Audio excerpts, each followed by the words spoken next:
Баршаңызға сәлем достар, сіздермен балалар. Бүгін сіздермен кремші дайындаймыз.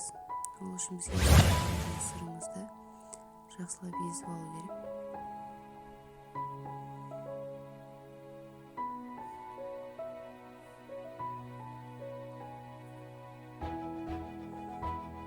Оның үстіне сахарный пудрамызды аламыз.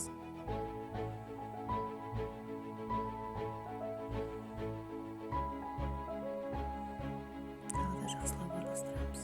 Творожный сырымыз, сливкіміз салқын күйінде болуы қажет. Сливкімізді аз мөлшерден құя отырып миксерлейміз.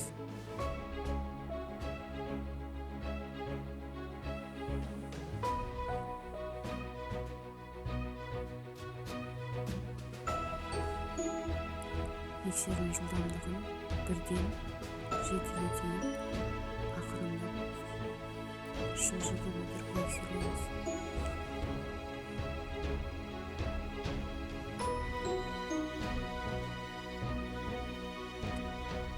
Артық миксерлейтін болсаңыздар да үріп кетуі мүмкін, сондықтан крем қоюланғанша